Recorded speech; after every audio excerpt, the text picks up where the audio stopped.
Bonjour, je suis très contente de vous retrouver dans cette nouvelle vidéo. Ça fait un petit moment que je n'ai pas fait d'apparition, un petit peu prise sur d'autres projets. Et aujourd'hui, je suis très contente de revenir pour vous proposer d'expérimenter en direct une nouvelle expérience de conscience. L'idée, évidemment, ça va être d'expérimenter non pas une nouveauté, mais vraiment une pratique millénaire pour pouvoir entrer dans une posture de lâcher prise quand on sent des inconforts à l'intérieur de nous. Alors l'idée n'étant pas de chercher à analyser comme on a tendance à le faire, nous les occidentaux, à toujours vouloir tout comprendre, mettre du sens, mettre des mots MOTS derrière des mots MAUX. L'idée là, c'est vraiment de se mettre dans une pleine posture de je sens à l'intérieur de moi ce qui se passe et je viens justement le regarder pour lui donner toute l'attention que cet espace me demande de regarder pour pouvoir aller éclairer cela et pour pouvoir le faire passer plus rapidement. En réalité, j'ai constaté à travers mon expérience qu'on n'avait pas besoin de toujours tout comprendre, de toujours mettre des mots derrière. C'est quelque chose qui m'a été beaucoup inculqué dans l'environnement dans lequel j'ai grandi, avec une maman qui s'est toujours intéressée à la psychanalyse et donc forcément à mettre du sens derrière. La première fois que je lui ai dit, mais tu on n'a pas toujours oublié de tout comprendre, elle m'a dit, mais si, mais ça permet de gagner du temps, mais pas toujours, au contraire, on peut même en perdre en cherchant à mettre du sens, et surtout quand on cherche à mettre du sens en se limitant par notre mental qui est réduit à la somme des apprentissages et ce qu'on se raconte dans notre tête et dans notre légende personnelle. Mais je me suis rendu compte au fur et à mesure de mon expérience, ne serait-ce qu'en kinésiologie, que quand on va chercher dans le corps l'origine ou l'âge prioritaire de compréhension, puisqu'on a tendance à répéter en boucle et en boucle certaines situations pour pouvoir nettoyer ce qui a besoin de l'être, pour s'autoriser à se laisser traverser par ce qui doit l'être. Et là, je vous invite, pour ceux qui n'ont pas écouté mes vidéos sur les émotions, à vous référer aux deux vidéos sur le sujet, dont je vous remettrai les liens. Voilà. L'idée, c'est de comprendre qu'aujourd'hui, on sait grâce à la physique quantique que nous sommes des êtres énergétiques, j'irai à 99,999%, donc les 0,1 de matière, on les sent bien, évidemment, si on se coince les doigts dans une porte. Néanmoins, eh bien, tout est information, puisque tout est énergie, et tout ce qui se trouve autour de nous, que ce soit cette gourde, ce bol, etc., c'est de l'énergie en majorité, donc c'est de l'information, et donc on est entouré d'informations qui nous traversent en permanence. L'idée, c'est de comprendre qu'à chaque fois qu'on va chercher à comprendre ce qui se passe à travers nous, à mettre des mots, quelque part on cherche à se distancer émotionnellement de ça, donc on prend du recul, comme mon geste l'indique, et qu'en prenant du recul, on cherche à poser un regard dessus au lieu de sentir ce qui se passe en nous, qui est véritablement la clé, puisque pour opérer la libération émotionnelle, l'idée c'est de se laisser traverser, ça c'est tout ce que j'explique dans ma deuxième vidéo sur les émotions. Alors le type de méditation, ici l'expérience de conscience, c'est vraiment de rentrer dans un type de méditation de pleine conscience. Il ne s'agit pas d'avoir peur dans ce mot et de vous dire « oh là là, elle va m'emmener où et pendant combien de temps ?» Là, je vous propose une méditation très courte, une méditation qui se veut simple, néanmoins qui demande de l'entraînement. Parce que vous allez voir que méditer ne serait-ce que 5 à 10 minutes, ça peut paraître très très long quand on n'a pas l'habitude. Et quand ça devient une habitude qu'on invite dans notre routine quotidienne, quelque part, c'est quelque chose qui est très efficace, qui peut être invité à tout moment de la journée, à chaque fois qu'on sent qu'on a un inconfort particulier et que la vie nous décentre, nous déconcentre quelque part. L'idée, c'est d'apprendre à revenir dans ce centre et non pas dans une posture de méditation un petit peu occidentale, comme je peux croiser certaines personnes qui me disent « ah mais oui, moi je sais me déconnecter de mes pensées ». Il ne s'agit pas de se dissocier de son corps, parce que sinon l'univers vous rattrape comme il faut, et il a toujours tendance à trouver les meilleures situations pour changer les masques, les visages, les personnages, les situations qui en apparence, de manière illusoire, vont être différentes sur la forme, mais sur le fond, pour présenter exactement les mêmes personnes avec lesquelles on n'a pas réglé certaines situations dans notre passé. Donc là, le type de méditation de pleine conscience que je vous propose est pour moi un des outils parmi les plus efficaces qu'on devrait vraiment inviter, je dirais, à l'école dès le plus jeune âge pour apprendre à favoriser cette posture de pleine conscience qui permet d'accepter quelque part, puisque en s'immobilisant, comme certaines personnes le font, voilà, je vais pas bien, donc je m'enferme, je m'isole, je vais faire une méditation, je vais visualiser un paysage qui va me faire du bien. ok, mais là en se mettant entre parenthèses dans la vie, déjà on n'a pas la possibilité de le faire tout le temps, et puis en plus la vie c'est du mouvement, c'est pas ça la vie, c'est pas se mettre en haut d'une montagne et puis méditer toute la journée. La vie c'est du mouvement, donc pour pouvoir être centré à travers le mouvement, l'idée c'est d'apprendre à se concentrer sur un point. Et donc tout le focus que je vais vous présenter aujourd'hui, l'invitation que je vous amène ici, mais en fait c'est vraiment apprendre à se concentrer. Alors, l'idée, ça va être de comprendre l'analogie que je viens faire ici. C'est-à-dire que chez les enfants, de plus en plus, et tant mieux, hein, il ne s'agit pas de critiquer le système éducatif, mais au contraire, voir là où il y a eu de grandes améliorations, avec notamment les neurosciences qui s'invitent maintenant dans les programmes scolaires, la compréhension des systèmes d'apprentissage des enfants. Mais très souvent, on utilise des émoticônes. Vous avez dû voir déjà peut-être, ou si vous avez un enfant, dire ben voilà, je suis en colère, et puis il va reconnaître l'émoticône. Il y a de plus en plus de livres sur le sujet. Bon, il y a peu de temps, ma mère avait acheté un livre très sympa que j'ai découvert avec Néo, sur une petite licorne dont la crinière changeait en fonction des émotions. Donc la crinière était rouge quand elle était en colère, la crinière était jaune quand elle était en joie, etc., etc. L'idée étant, voilà, soit de mettre des émoticônes pour inviter les enfants à mettre des mots sur leur état émotionnel, et une analogie qui est assez classique, ça va être d'utiliser les symboles de la météo. C'est très souvent ce qu'on utilise à l'école pour pouvoir inviter les enfants à mettre des mots sur leur état émotionnel. Alors, évidemment, le soleil fait référence à la joie, la pluie fait référence à la tristesse, hein, avec les larmes, les gouttes d'eau. Les orages, on va plutôt être sur de la colère. L'idée, même chose, on n'est pas obligé systématiquement de mettre des mots derrière les états, mais ça favorise quand même l'apprentissage de ce qu'on ressent au niveau de soi. Alors, au même titre que on va pas avoir d'action sur les conditions atmosphériques et la météo à l'extérieur, l'état intérieur, c'est la même chose. L'idée de cette invitation n'étant pas de comprendre, de mettre des mots, de chercher à changer la donne, mais simplement de regarder ce qui se passe en nous, dans cette compréhension des lois qui nous régissent, puisque je sais que tout ce à quoi je résiste persiste. Ok ? Donc l'idée d'aller regarder en soi, l'idée de ne pas chercher à se figer, parce que figer, s'enfermer, reviendrait à être dans une posture de résistance. L'idée, c'est vraiment être capable de regarder ce qui se passe en soi. Et plus je le regarde, plus je sais que la vie étant un mouvement, on sait en médecine chinoise qu'on dit que la création, le chaos plutôt précède la création, c'est ce signe de l'infini où on commence en haut à gauche, puisque c'est la destruction qui précède la création, bien forcément, il y a un inconfort en moi que je peux assimiler à la destruction. Je l'accepte parce que je sais que de toute façon, la vie est mouvement. Au même titre que pour que mon corps soit en pleine santé, il faut qu'il y ait, donc c'est ce que je montre très souvent dans mes vidéos, cette roue des émotions qui doit circuler de manière tout à fait fluide. L'idée n'étant pas de dire voilà, je veux rester dans la joie, parce que la vie c'est pas que la joie, et quand on regarde bien finalement ce que nous envoie l'intelligence divine, on se rend compte, ou l'intelligence, Dieu, nommez-le comme vous voulez, on se rend bien compte que c'est souvent après un chaos, après un accident, après une maladie, après un moment où on s'est posé, on a été dans l'inconfort, qu'il y a quelque chose qui rebondit, une prise de conscience. Et on se dit, tiens, c'est la meilleure chose qui me soit jamais arrivée avec le recul. Voilà, c'est le côté polarisé des choses. Donc, de même que l'idée étant non pas de teinter une émotion comme étant positive ou négative, vous avez compris dans les vidéos précédentes sur ce sujet que toutes les émotions sont neutres finalement. Évidemment, certaines sont plus agréables que d'autres à ressentir. Toutefois, pour qu'un corps soit en pleine santé, il s'agit de laisser toutes ces émotions circuler de manière tout à fait fluide, en étant capable d'être dans une posture d'écoute, puisque toutes ont un message à nous faire passer, et que quelque part, au-delà de ça, on peut même utiliser leur puissance, leur fréquence pour pouvoir là pour le coup avoir une action pour rééquilibrer, se remettre au point zéro, mais c'est l'objet d'une autre vidéo. Voilà.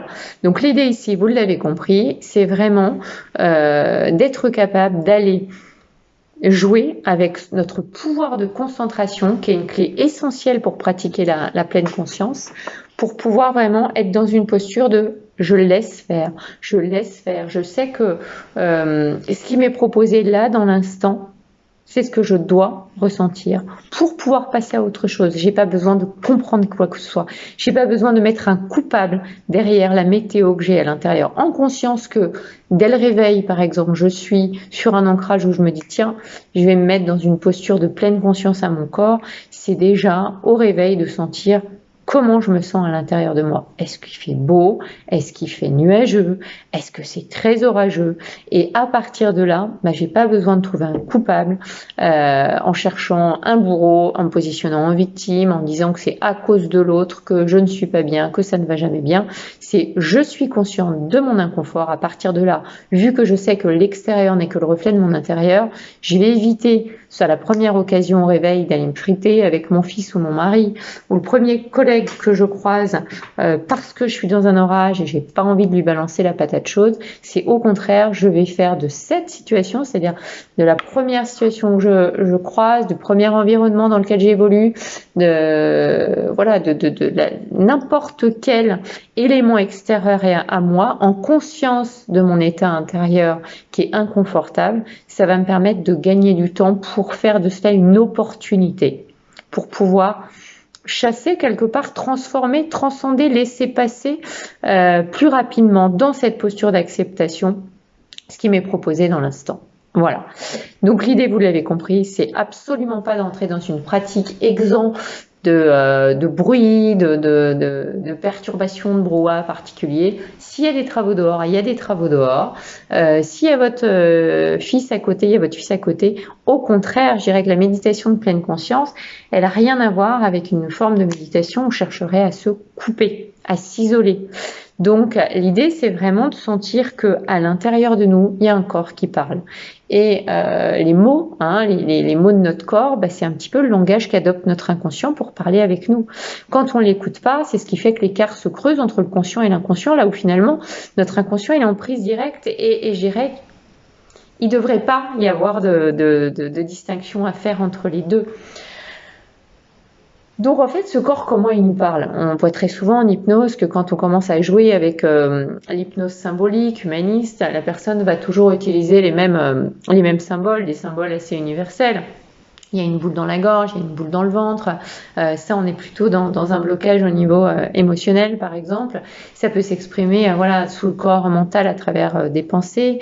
Ça peut s'exprimer sous le corps physique, à travers des douleurs, des symptômes particuliers, à travers même la présence d'un virus.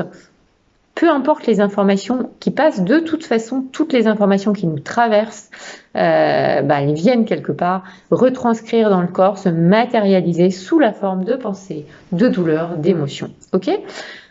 L'idée, je le répète encore une fois, l'objectif, le but de cette méditation n'étant pas d'arrêter, de changer quoi que ce soit, c'est cette compréhension que la vie est mouvement.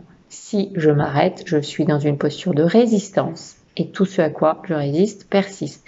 Donc là, c'est vraiment d'abord, j'accepte ce qui se passe en moi, dans la conviction que de toute façon, tout est mouvement et que plus je vais accepter, plus je vais me laisser porter, plus je vais aller regarder ce qui se passe à l'intérieur de moi et plus la chose en question va passer. Je prends toujours un peu les mêmes exemples et je m'en excuse s'il y en a qui ont déjà entendu celui-ci à travers... mes séances, ça c'est certain, mais peut-être même mes vidéos. Je prends souvent l'exemple du petit enfant, l'élément qu'on dit et qu'on étiquette d'élément perturbateur dans une classe, celui qui fait sans arrêt le pitre. En fait, qu'est-ce qu'il veut derrière? Tant qu'on ne prête pas attention à lui, il va continuer à faire le malin. Et puis au bout d'un moment, la maîtresse, si vraiment elle s'approche de lui et qu'elle lui dit bon allez, qu'elle s'approche, qu'elle l'accueille, qu'elle met une attention particulière à cet enfant, l'enfant il n'aura plus besoin de faire le pitre. Et bien là, l'idée c'est exactement la même chose. Quand j'ai un inconfort à l'intérieur de moi, l'idée c'est d'aller sentir cet inconfort. Ce qui vient en fait, pas forcément raconter dans le sens mettre des mots, mais ce qu'il a besoin d'exprimer parce que en lui prêtant de l'attention, je peux prendre conscience déjà du pouvoir que j'ai en lui permettant de passer plus vite parce que j'y fais attention. Voilà. Donc,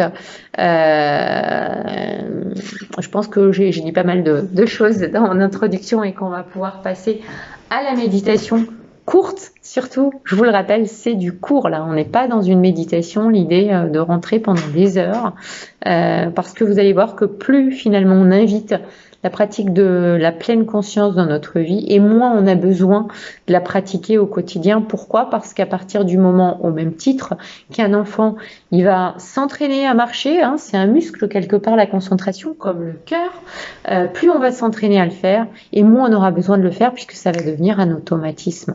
En fait, la vie, de par son mouvement, nous déconcentre en permanence. Quand je prends le réflexe de savoir revenir en mon centre par cette concentration, en revenant dans ce qu'on appelle le corps, hein, à l'intérieur de soi, qui est en général entre le plexus et le ventre, le noyau, le cœur en anglais, le corps COR, eh bien en réalité, je suis centrée, je suis ancrée, et la vie, elle peut plus me bouger comme ça d'un coup d'un seul. Alors, pour se prêter au jeu, il n'y a qu'une seule règle à respecter, hyper simple. Néanmoins, vous allez voir que quand on l'a jamais fait, ça demande quand même un petit peu de pratique, la concentration, parce qu'on se déconcentre très vite. L'idée, c'est en fait simplement de porter son attention, de focaliser sa concentration sur le souffle. Alors, il y a des gens qui utilisent la musique, il y a des gens qui utilisent les battements du cœur, hein, comme ça ou comme ça. Moi, ce que j'aime dans le souffle, c'est que c'est quelque chose qui est toujours avec nous, c'est pas compliqué à sortir. Quand d'un seul coup, il y a un événement qui vous perturbe, je sais pas moi, hop, vous étiez ailleurs, puis d'un seul coup, il y a une voiture qui vous traverse le chemin, ça vous bouleverse.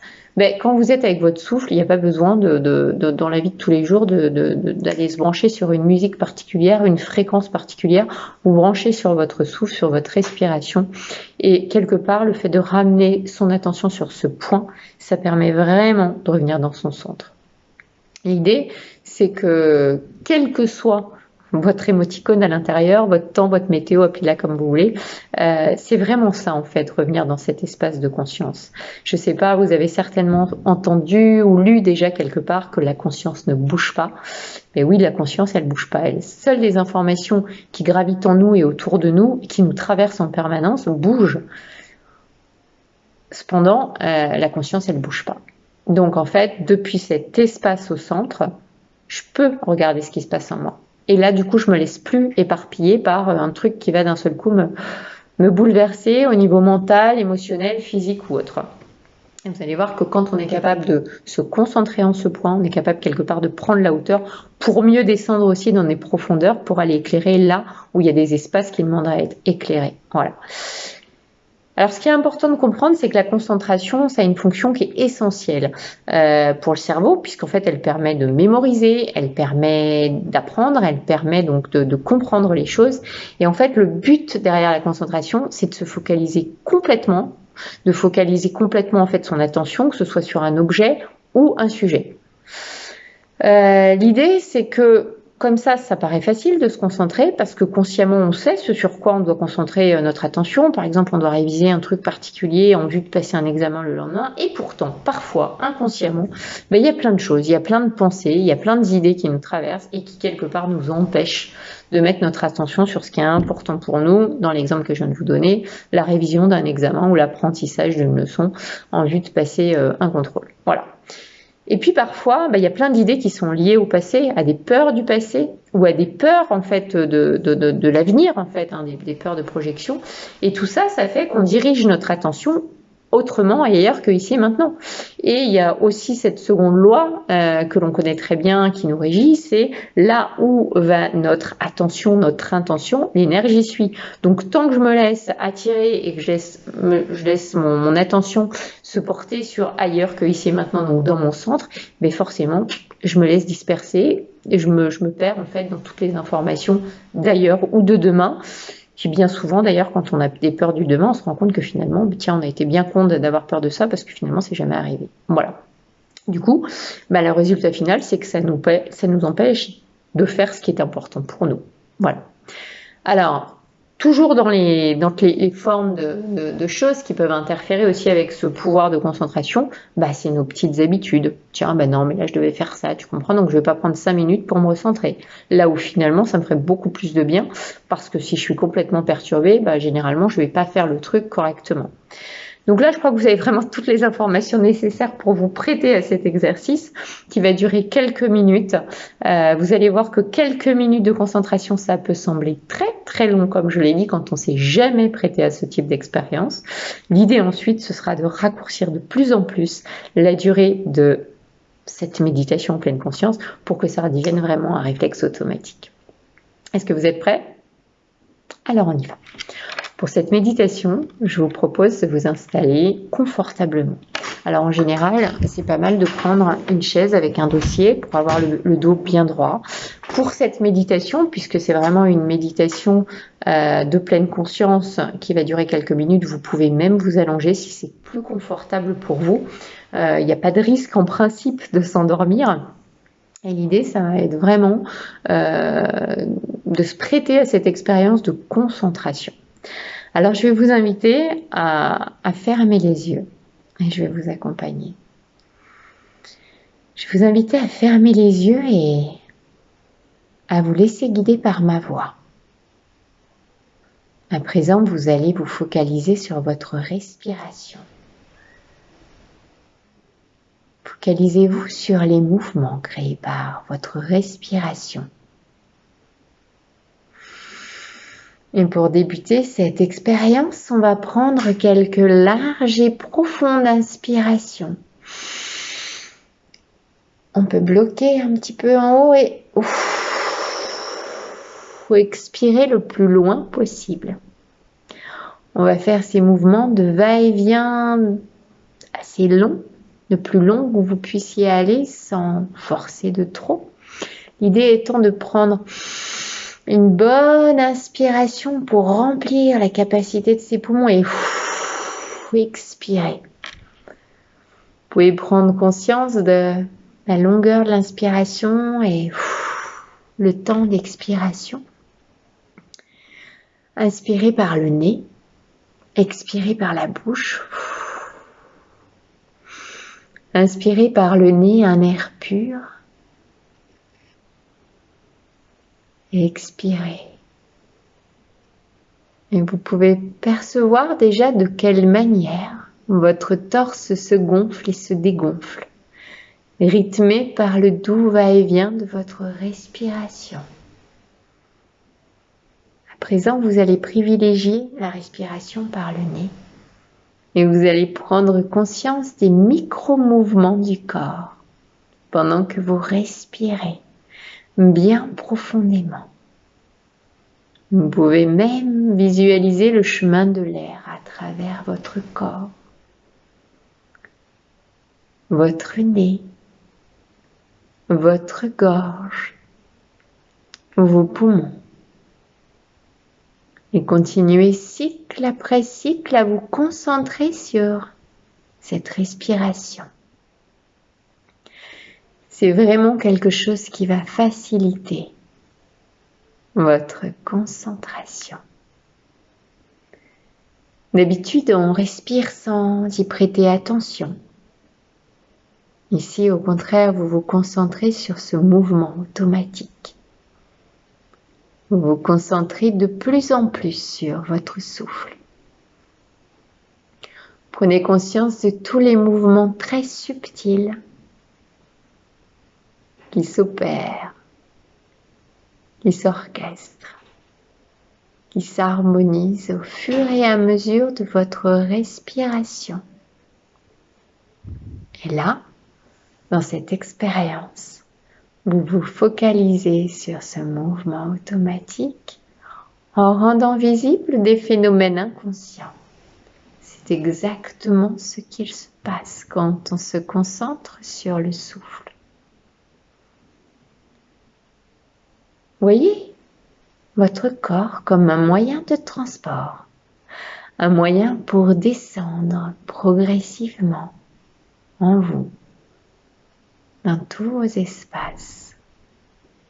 Sentez votre corps et laissez libre cours à votre rythme respiratoire en poursuivant la respiration par le nez durant toute cette pratique. Ramenez toute votre conscience à votre souffle. Inspirez par les narines. Et sentez peut-être la température de l'air qui passe par vos narines et qui longe l'œsophage, qui remonte vers la gorge pour venir remplir les poumons. L'air envahit le corps tout entier et à l'expiration, il ressort par les narines avec peut-être une différence de température avec l'inspire. Quoi qu'il en soit, observez comme le fait de vous concentrer sur votre souffle permet d'entrer dans un état de détente. J'inspire, je sais que j'inspire, je sens que j'inspire, je peux même visualiser que j'inspire. Et puis j'expire, je sais que j'expire, je le sens. Je peux y mettre une image. À présent, vous pouvez cesser de contrôler votre respiration, tout en continuant à l'observer attentivement, sans relâcher l'attention portée à tous les détails que vous pouvez percevoir. Cela peut prendre quelques minutes, parfois plus, pour que la respiration redevienne parfaitement normale et régulière. Vous pouvez alors reconnaître la véritable caractéristique de votre souffle. Est-ce qu'il est plutôt long ou plutôt court? Est-ce que l'expire est plus long que l'inspire ou le contraire peut-être? Peu importe. Je vous laisse quelques instants en silence et je vous accompagne pour rester concentré, focalisé sur votre respiration.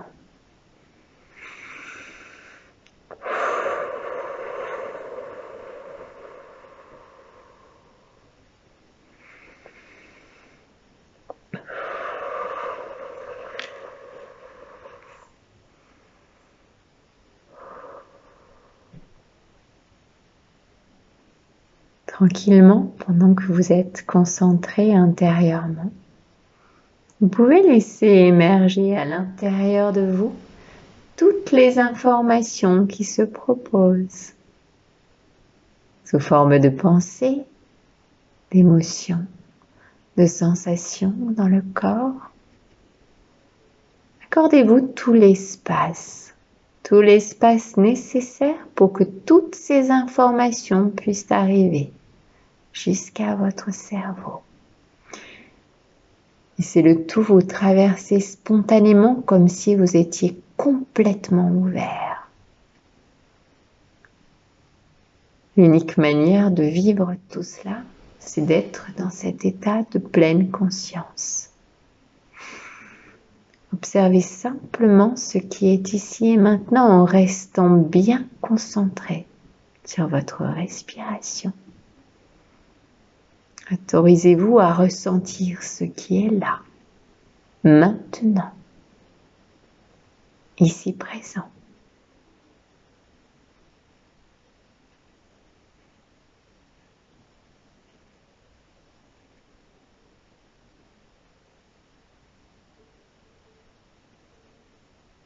Parfait. Et puis tranquillement, maintenant, vous allez venir relâcher cet exercice. Venir amener dans cet état intérieur tout ce que vous avez envie de rapporter en termes de gratitude. Prenez conscience de toutes les ressources en vous, ici et maintenant. De cette manière, vous vous branchez à l'énergie d'abondance, qu'est la vie. Vous pouvez peut-être laisser venir une image ou ressentir déjà tous les bénéfices de cette pratique. Prenez un instant pour vous remercier du temps que vous vous consacrez ici, maintenant, et tranquillement, tout en douceur. Vous allez pouvoir remonter à la surface. Prenez le temps de reprendre appui avec les points de contact de votre corps. Permettez à votre respiration de redevenir automatique et inconsciente. Et demandez-vous, combien de fois vais-je pouvoir vivre cette expérience de concentration dans les prochains jours? Combien de fois vais-je vivre cette expérience de pleine conscience de cette manière avant que ça ne devienne un automatisme? Simplement avec cette question, laissez en suspens. Vous allez maintenant revenir dans le monde extérieur. Vous pouvez doucement et délicatement rouvrir les yeux. Prenez le temps de bouger les mains, les pieds. Cette expérience est terminée.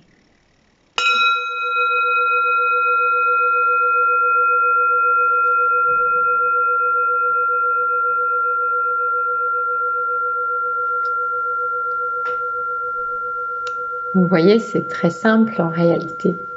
On peut vraiment utiliser cette pratique à tout moment de la journée pour se concentrer sur son souffle. À n'importe quel moment où on a ce désir de revenir dans son centre, de se recentrer quand la vie nous décentre, nous déconcentre.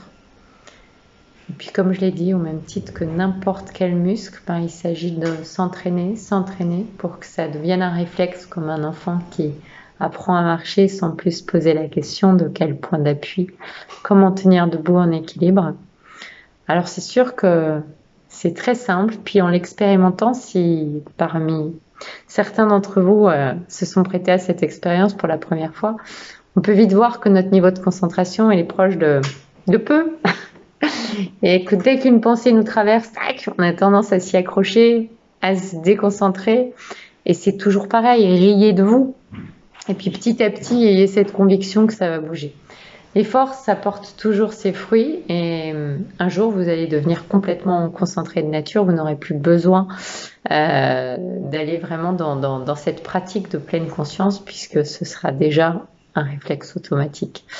Notez bien qu'on peut se concentrer avec n'importe quelle activité, pas forcément rentrer comme ça en se posant sur une chaise ou en s'allongeant dans son lit. On peut le faire à tout moment, la pleine conscience, il y a pléthore de livres sur le sujet. On peut le faire en jardinant si vous aimez ça, en vous étirant si vous avez besoin de libérer certaines tensions, mais là on est plus dans une recherche en général de libération plutôt que de regarder ici et maintenant dans une posture d'acceptation. On peut le faire en dépoussiérant ses meubles, on peut le faire à n'importe quel moment. Le tout, c'est vraiment de retenir que l'idée, c'est toujours de se concentrer à être ici, maintenant, dans le moment présent. Je vous souhaite une super bonne pratique et pourquoi pas, voilà, si vous avez aimé cette vidéo, la liker, vous abonner à ma chaîne, la relayer, me poser des questions, me suggérer des thématiques sur lesquelles vous aimeriez qu'on échange. Je vous souhaite une très très bonne fin de journée et au plaisir. À bientôt.